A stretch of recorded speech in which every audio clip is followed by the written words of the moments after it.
guys met through music? That is true. Yeah. So about what was it? It had to have been like maybe 8.5 years ago, Greg, right? So through a Mhm. mutual friend of ours, I was actually working in the music industry as like a tour routing agent, tour manager. I did a lot of booking as Cool. well for different types of music acts, all types of genres, non-specific in any way. I got connected to Greg through a mutual friend that I was actually working with in that capacity at the time, and him and I hit it off. We became like very, very close friends. Greg is a incredibly talented musician. He won't tell you, but I will. So he's super, super talented at what he does.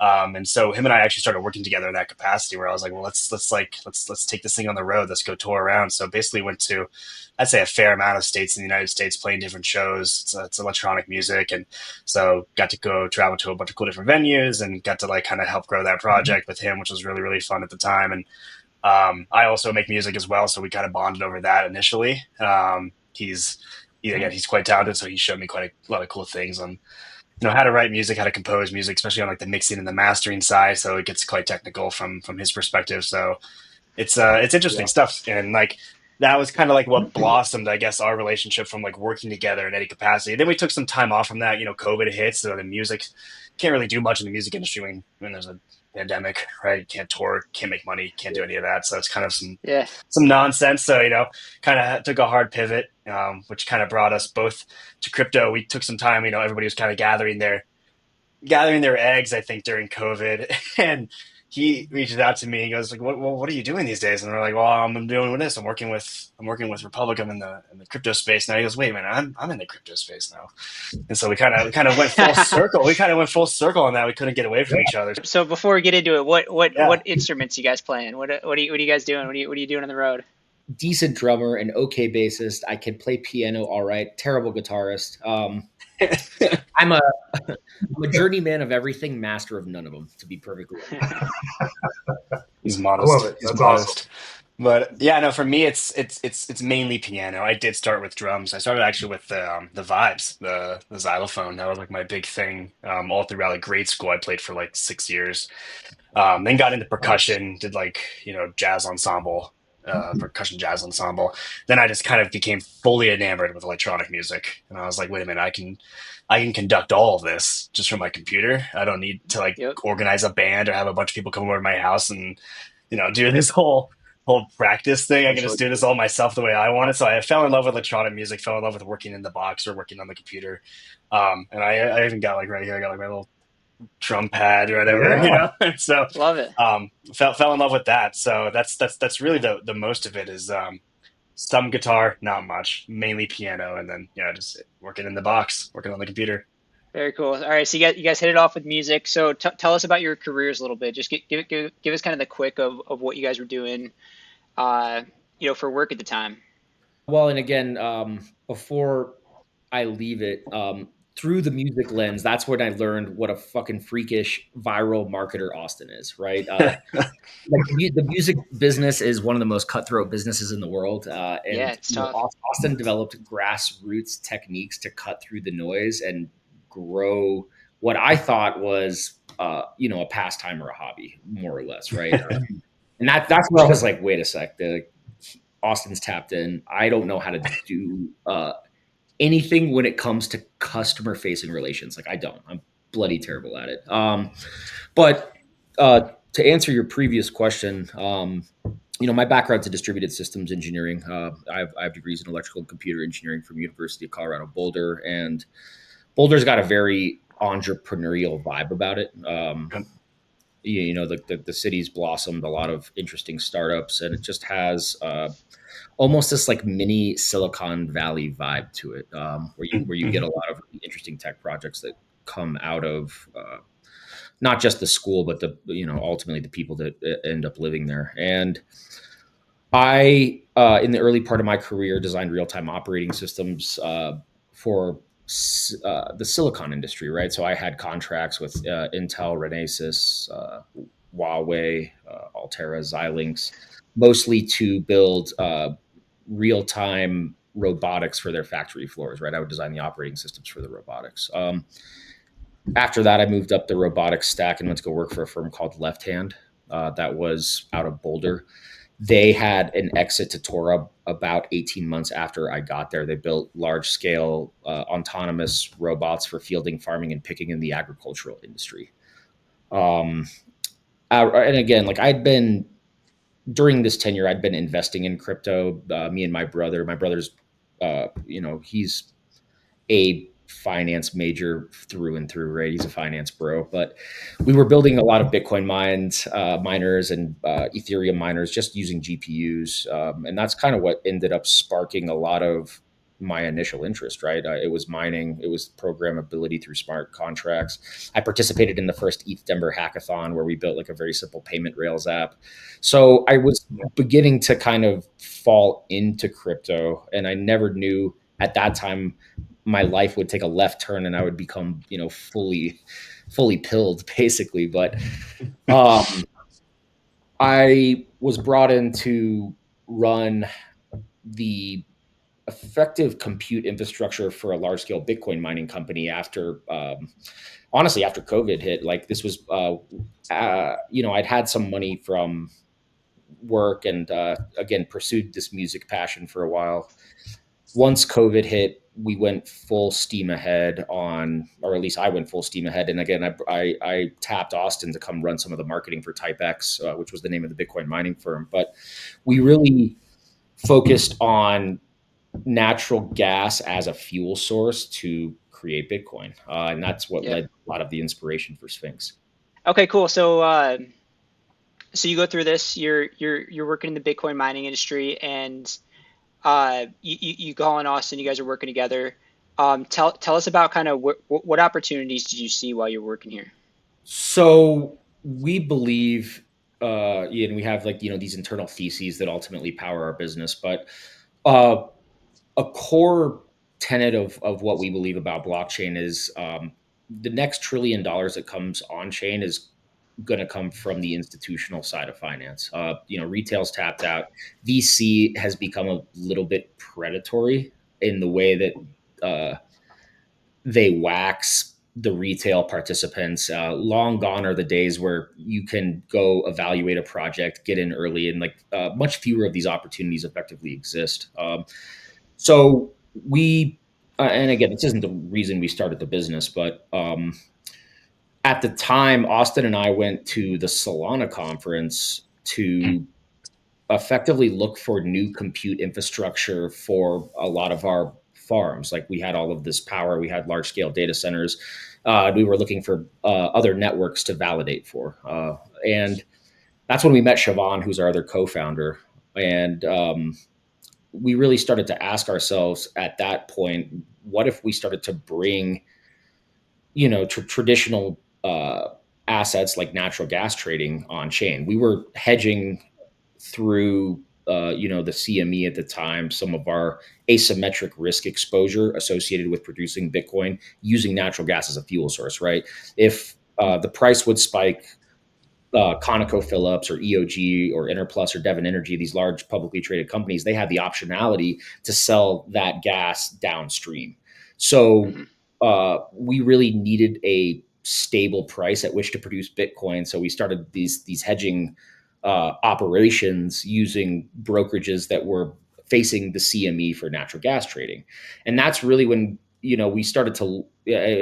Austin and I had been trading crypto for a while. Siobhan, his background is in traditional finance. He was a trader at Goldman, and not commodities, but ETFs. But he dealt with the physical side of certain ETF redemptions, and he'd seen the front to back trade flow really, really well. So when we met him, we were just kind of like kicking these ideas around, and we saw opportunity to bring those types of assets and trading activities on chain. Right? I mean, there's these are the biggest, most traded markets in the world. Energy alone is $136 trillion notional market when it comes to the derivative side of things. So Yeah. we're focused on, basically supplementing the monopoly money that is crypto right now with some real world applications. Very cool. Yeah, I think I'd say like just understanding that as blockchain is a better foundation, right? It was clear that like blockchain for us at the time, it could deliver that real-time global access, all the things that you would imagine from the advent of blockchain coming to the forefront of trading technology and fintech in general. Having that access with the transparency and automation, something that has just been generally missing from traditional markets. We were, enamored with the idea of bringing that to some of these more stagnated markets, I'd say. Yeah. Yeah. We'll dive into more details, but let's start Mhm. from a high level. Just tell us what you guys are really building at Sphinx. So you could think of Sphinx as the CME but on chain, or ICE but on chain. These large scale Hmm. centralized commodities exchanges that trade really energy, agriculture, precious metals, interest rates. There's some other more avant garde products that are listed there, but commodities are a really interesting market because they're produced and consumed by us 24/7. They deserve a 24/7 market for speculators and hedgers to ultimately participate and ensure that price discovery and risk discovery are effectively matching with the global market, which again is ever evolving and never stops from the buy and the sell side. We looked at the infrastructure that supported the CME and ICE and decided to marry the best of both centralized and decentralized technologies to effectively ensure that we could compete with the CME when it comes to how traders interact with it. These exchanges are very fast.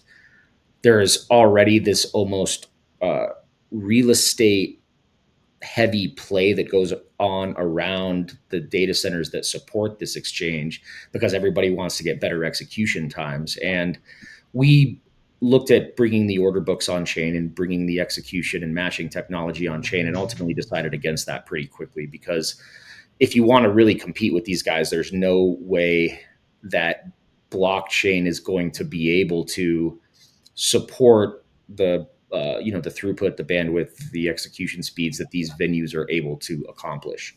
Until there's a breakthrough in quantum networking, effectively, that's going to remain the case, and it becomes a networking problem. You always have to choose between speed and decentralization, right? It's an ever moving chart that exponentially grows as you decentralize. Your speed decreases, right? Right. So we looked we looked very carefully at these exchanges and looked at the customers that traded on them, did a tremendous amount of customer discovery, went and sourced advisors and employees that worked on these exchanges. And really our goal is to not overthrow the CME, right? Like the CME is it's an institution, it's not going anywhere, but we want to widen the market share by offering 30% more trading hours, by offering global access for all participants, effectively democratizing the way that this stuff is, proctored to the community at large across the globe, right? We in America, we take access to this kind of stuff for granted, but if you want to go trade Brent crude or WTI oil, like the most traded assets in the world, how do you do it? Right. And that's where I think we see the most aligned ethos with what blockchains ultimately brought to finance in general, right? Yeah, makes sense. Um, that's great. I guess from just expounding on that a little bit, kind of where you guys are getting to and where you kind of done what you've done in the past, talking about maybe your flagship process. Is it more institutional? Is it more retail that you guys are focused on from a audience perspective, or a bit of both? We're building for institutions when it comes to the structure of the product, but we're welcoming retail along the way. Like retail and pro tail are very important to us, and they help create a buoyant market. We think that a lot of uh, retail that's ultimately trading through brokerages now or does not have access because they live in a certain jurisdiction deserves a product that is sophisticated enough to work for them. Yeah, makes a lot of sense. There's a lot of to your point, the hours by which a lot of these traditional folks operate. Yeah. There's a gap in the market there, right? For Yeah. sure. And to that point, we offer a pretty easy to digest interface for retail to come in and participate with these markets. It's something that you'd be used to seeing, like, utilizing trading view charts and pretty much all of the same aspects of a trading platform that you would expect. But then on the institutional side, they can use that if they wish, but they also have, through Fix, we're able to plug in directly and let them basically tap the exchange in whatever format that they see fit. They're able to run their algos. They're able to basically connect and have that throughput connectivity that is necessary for a lot of these desks to be able to operate at the capacity that they'd like to. So it's basically flavor of the month for whoever. It's you want to come in and trade point and click style, or do you want to come in and plug in the way that you're used to from the desk that you're operating with whatever firm you're working at. So try to create accessibility across the board for all types of players.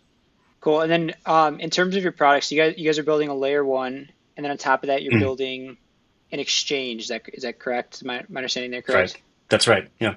Talk to us about that aspect. Yeah. Right. Yeah. It's exciting. We're really happy with the progress we've made so far on both fronts. But so the layer one, that is Sphinx. Sphinx is the brand that we beat our chest on. We love the brand around Sphinx. That is our blockchain.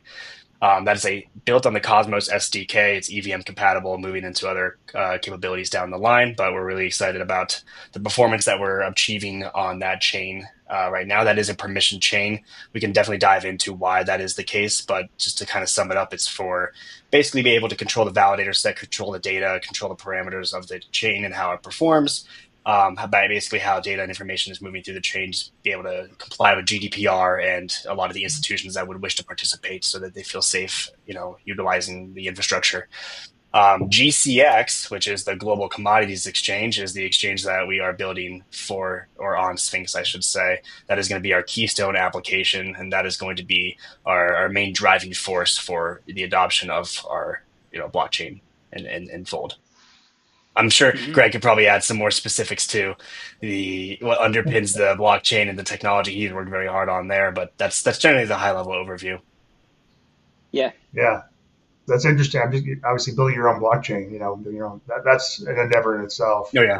Love to hear about how that came to be and different thoughts around that.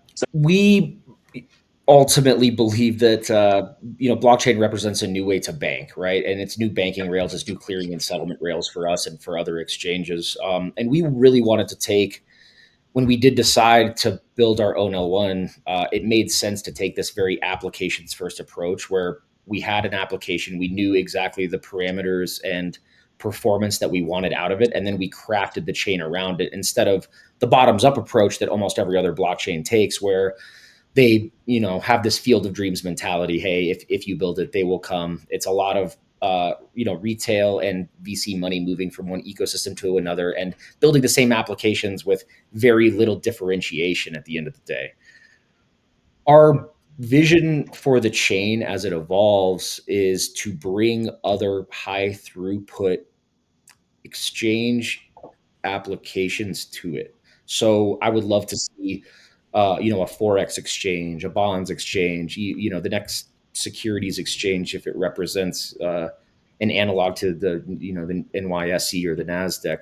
Those are the kinds of people that we're trying to attract into our ecosystem, and we can afford to be picky because we are an app chain.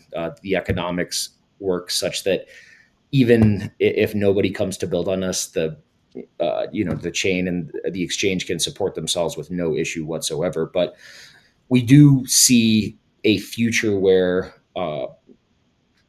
the architecture that we built could be ubiquitously used for clearing and settlement across a number of other, again, high performance exchange applications.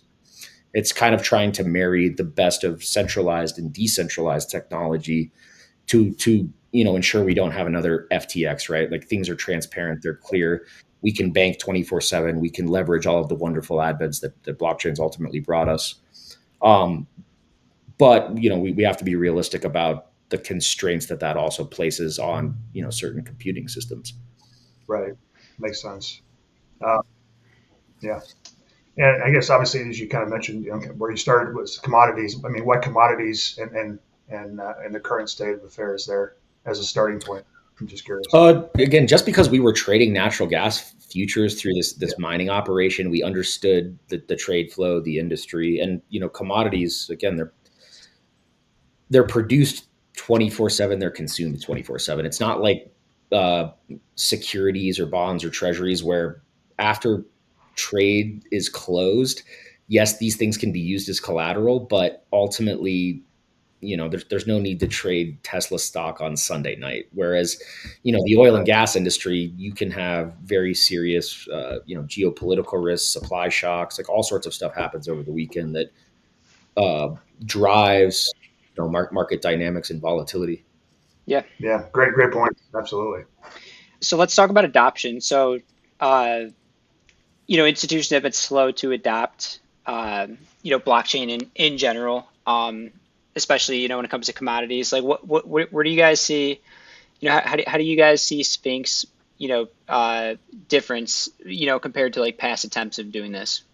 So, you know, 5 years ago, this wouldn't have been possible. Really, with the advent of Bitcoin becoming a household name and an asset that folks in the finance industry can actually use as collateral, has really helped our case and cause. Uh, we don't thump our chest when we go into sales pitches about the fact that we are built on chain. Blockchain is meant to be, uh, it's meant to be new plumbing for the financial industry, right? Yeah. I care that, and again, this is going to be a very crude comparison and metaphor, but like I care that I have a bigger toilet that flushes better. I don't care about the plumbing, right? And blockchain represents that plumbing. And again, so many Web3 companies and the ecosystem at large loves to claim that they're built on chain, but the product in and of itself should have interfaces and user experience that are substantially better than what is out there now. That's the only way you're going to drive adoption. Yeah. Yeah. I say just a lot of like what we saw in the past, right? Is like so many blockchain projects, were just aiming too broad. Like they were trying to disrupt everything, but not really solving anything in specific.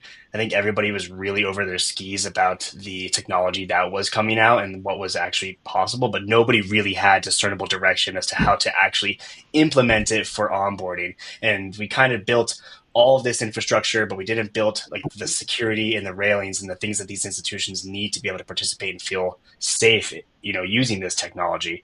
Blockchain gets a bad rap. That's the reality. So, what can we do now that all of this infrastructure is built to make sure that we can keep things under wraps for the security and the usability of these applications for institutional finance?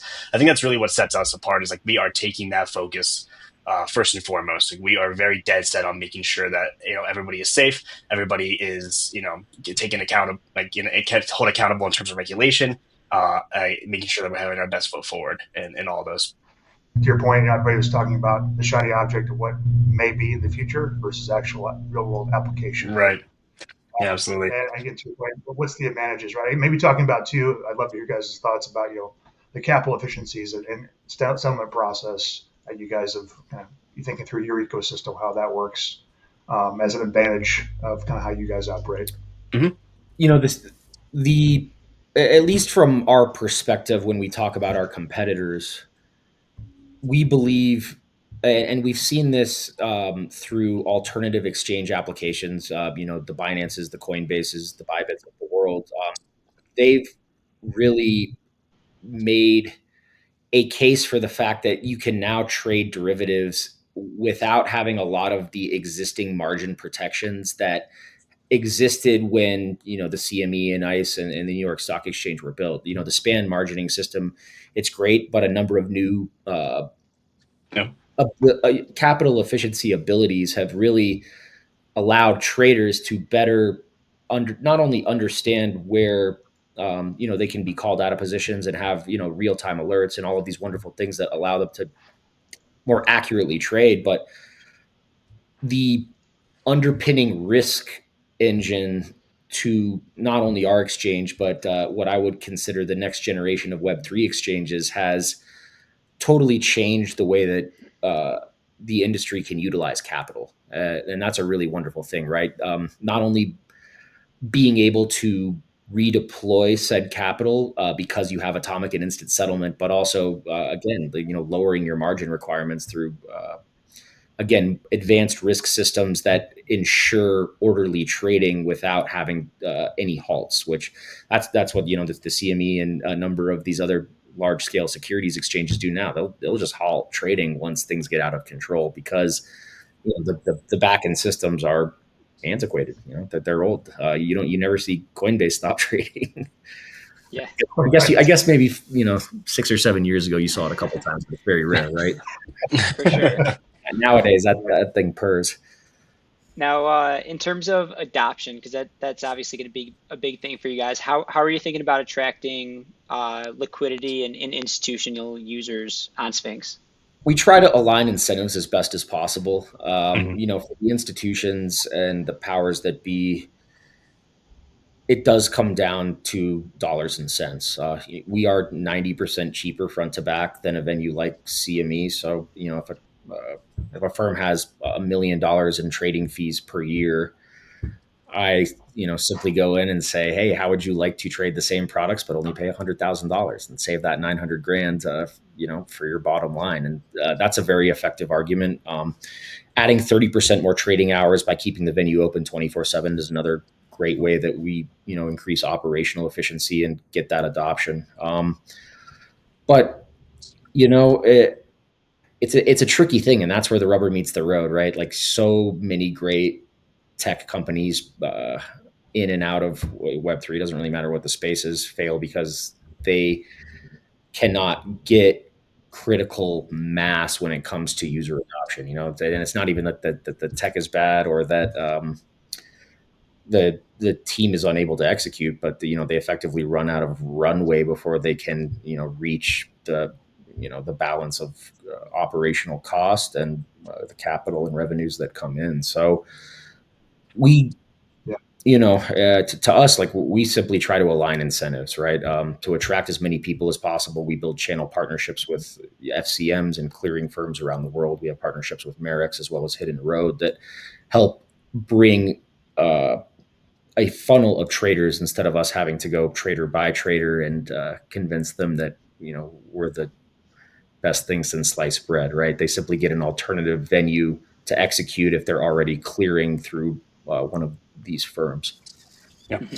yeah, it's definitely Yes. worth touching on, like that whole idea of like dual-sided engagement for us as a firm. We are really trying to work with both like on the supply, the producers, the desks, and the demand, like so the hedgers and the speculators. We want to ensure like that there is a two-sided market participation from day one. So to Greg's point, like a lot of those channel partners, a lot of the folks that we have coming to participate at the start are being well incentivized, I would imagine, in comparable manner to like what you saw with ICE or CME in the early days.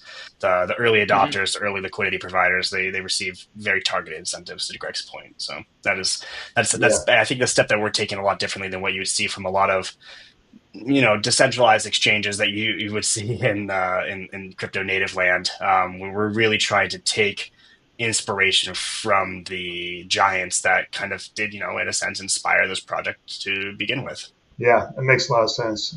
I guess to go back to what I think, Greg, you touted Austin's grassroots abilities back in during music. Anything that's translated into kind of how you guys maybe some of that mindset Oh man, maybe from a Austin is a freak. Like Austin is he is a freak when it comes to understanding how to not only approach consumers but how to manage relationships, how to effectively face people. Right? He's one of the best people persons, and that sounds so. But like he's again when it comes to understanding not only our the psyche of our vertical markets and our Mm, user personas, but engaging in them, right? Like building collateral. I mean, you if you look at our Twitter, our Telegram, any of our communities, we mm, are trying to ensure that we remain fun and engaging for the yeah, retail participants that ultimately may drive adoption of the token and help yeah. spread the good word about our project. But again, Austin, he's a he's a sort of many edges, man. Again, he manages all of our investor relations. I think like again, man, I most of the time I have to take my hand off the wheel and be like, he's better at it than I am. It's a labor of love, and like the marketing side is always Yeah. something that's fascinated with me, like especially in crypto, because you have so many retail participants that don't or just are not capable of making heads or tails of the tech that underpins all of the changes that we're seeing in these modern markets, right? But what we do know is that people like community and people like to have fun, right? People like to get together over a common idea and revel in that idea, as again as a group or as a community. So if you can create something that's not like, hey, we're selling you blockchain, or hey, we're selling you this technology. It's no, we're solving a problem. Do you guys want to solve it with us, or do you guys want to watch as we do this together? And like then you get that camaraderie. You get these folks that like have no business trading commodities that want to come participate on day one, that want to tell their friends about it, that want to share to the community or bring people in. Hey, these guys are fun, these guys are cool, they're building something that I might not understand, but I can tell that they're working hard on it. And if you can get that as a community to exude out to other communities and to different platforms, you'll have a great time bringing people in who generally just want to see your success because they believe in you as a community, not necessarily as a sell or a product. So our big thing is, bring people on who, whether they will or will not participate on the exchange, they are excited to learn about us as a group, as a community, and what we're doing to change the modern finance world, I'd say. So, I mean, I think a lot of people are, obviously you have those folks that like hunt airdrops, you have those folks that like hunt the upside, and that's fine too. That's the glory of blockchain, is you have levers to pull in terms of incentivizing community participation. But I think at the end of the day, a lot of what keeps our community around is that we are just having fun.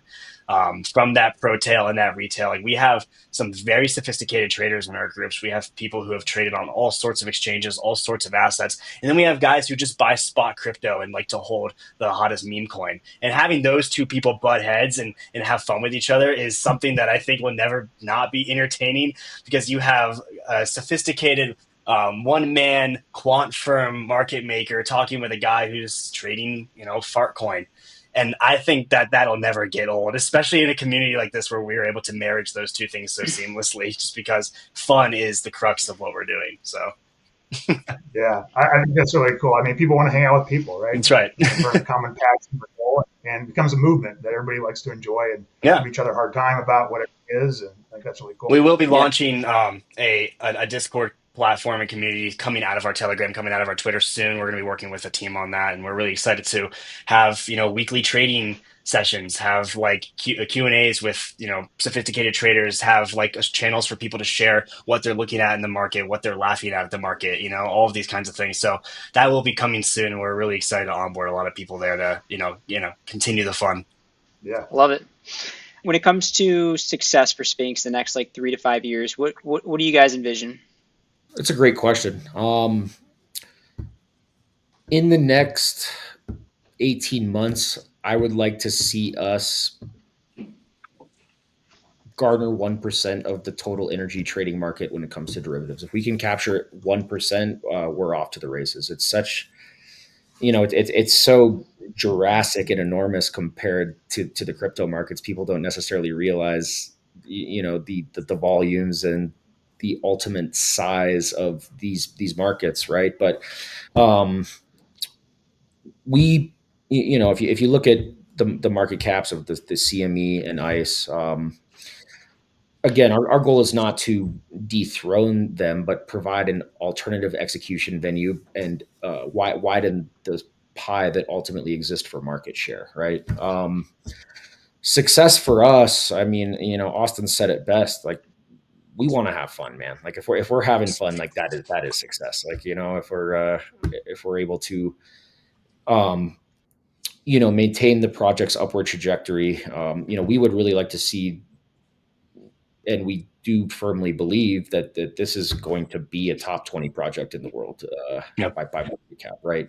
It is being designed, built, marketed, sold with that end goal in mind. And it's baby steps to get there, though, right? Sometimes it's one Yeah. step forward, two steps back. Sometimes we take a giant leap forward. The days that ultimately comprise the building of the business are it's not linear. Let's put it that way. Yeah. That's actually a great point. To steps back, I was just going to ask you guys, what are some things that you've learned along the way that maybe weren't apparent, or things just didn't go well, or how you've kind of reframed that lens as you guys kind of are moving in real time, shall we say? Mm. Of course, minor course correct, driving, flying the plane while it's and fixing everything at the same time. It's a great question. Um, Biggest setbacks. The reason I think we were able to start this business is because we did not see it through the lens of the traditional finance industry, but that's also become a major hurdle, right? We don't know what we don't know. And, um, Siobhan is a wonderful co-founder because he's come from that world. But again, before I designed financial technology, I was in robotics, right? So, understanding and being able to gather enough information to effectively make decisions as a company and how to best move forward in not only the ecosystem that's more institutional, but also again on the retail side. It's difficult, right? It's difficult to make decisions that and you're not really aware of what ramifications your decisions are going to have till 3, 6, 9, 12 months down the line. So, um, you know, I very much love being able to democratize finance like this. And I do think we have a very unique perspective due to our team's composition. But it's also, it's a strength and a weakness. It truly is. Yeah. Yeah, that's really interesting. Um, I just had one kind of follow-on question with that. Obviously, you kind of have the three of you. Talk about communication. I mean, you launch a business. You guys have unique, thoughts on your own expertise, and you kind of mentioned, what you said earlier, Greg, which you know what you don't know, and you leave it to Austin because he's better at it. How do you communicate across each other? I mean, there's always those push and pulls, and where you want to take the business, and sometimes it becomes its own thing, right? Your point, you make it, and 6 months down the road, it's this whole animal that you never would have thought. I'm just curious. Yeah, I'm happy to kind of step on this one for a second, and then I'll obviously let you, Greg. I think I think communication is just in business. It's just like any sort of relationship that anybody here might have ever had, a best friend, a family member, a partner, whatever have you. If especially as a small team, when there's a lot on the line and there's a lot to take accountability for, if you don't have like authentic communication and clear channels of trust around each other, then ultimately, what are we really doing here? If you can't trust the people that you're getting in bed with to such a degree, taking on money, taking on capital, building product, interfacing with investors, partners, or even like a community of thousands and thousands of people as a team, and you can't trust one another, then what are you really doing? So I think like really clear, open channels of communication is extraordinarily important for us. That's something that I've always valued in business. Some of the best relationships that I've had in business are people that I'm actually able to be myself around and be human with, and generally approach things in an authentic way. I think when you can like put the upside of making money, or building the best thing, or being on top of the world in any sense of the name, right, aside for the fact that like we're all just kind of people trying to do what we like and what we are interested in this space, especially as builders, and kind of put your heads together knowing that you're able to authentically communicate a lot more effectively. And I think obviously I'm not going to sit here and say like this team's perfect, I'm perfect, we're all perfect at that. Everybody has their hiccups, but I think it's being able to like realize like, hey, that's the reality, is we're not perfect, and sometimes it takes a step back, and it takes a bit of hand holding from one person to another, in any regard of communication, understanding, navigating any sort of market or builder space. I'd say if you have good people that are able to be authentic with you, it creates a much easier environment to be able to make mistakes and learn from one another. And I think that's something that our team does quite well. It's awesome. Absolutely nailed it. Yeah, and like I guess what I will say about our team is, the chemistry is such that we all love each other and trust each other from the founder's perspective. And again, like if somebody is in any way, shape, or form, having an off day, like not able to perform at their best, like slack gets picked up. Yeah. And we've had our trials and tribulations as founders, as friends. Like this whole thing started with Chev, Austin, and I like being friends. It really did. Like we Yeah. hung out a tremendous amount before we ever decided to get into to bed together, I guess. But the reality is, we trust each other, right? And we have each other's back, and it's not perfect. It never will be. But we make decisions as a team, right? We Yep. make all decisions as a team. We don't, everything's as transparent as we could ultimately make it to ensure that not only the trust is there, but people feel like they have the freedom to use the business as a resource to help not only propel themselves forward, but also other, I guess, folks that are not necessarily amongst the founding team, right? We have a team of almost 11 now, and everybody plays a critical role in Yeah. managing those folks. Yeah, 100%.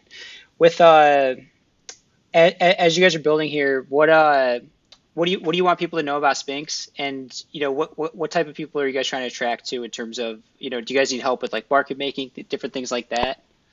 Uh, in terms of letting our audience know. Absolutely, that's a great question. I'll keep it short and sweet. We are looking for strategically aligned partners. That could come from the market making space, the investor space. We want deep domain expertise from our partners that have participated in these markets, understand them, and can help our business grow. It's when it comes to the disruption that is coming for this in particular, it's not a matter of if, it's a matter of when and who. We believe we are the when and who. And if you buy into that at face value as a participant in our ecosystem in some capacity, then we're looking for all the help we can get. Right? We're always actively hiring. We're always actively Hmm. looking for advisors. We're always actively looking to grow in the most responsible way we can. And we love new ideas, man. We don't know everything. A lot of what we do has uh, evolved simply because we found a better horse to ride, right? So Hmm. when it comes to the technical side, the marketing side, like any piece or pillar of the business, we are always open to critical feedback. Yeah, that's right. I'd say it's yeah, we're really focused on real efficiency. We're not trying to just hype this thing like you've seen with cycles past, right? We are really trying to build you know a, a legacy product that really helps mature and progress forward these standard markets, or these more traditional markets, I should say.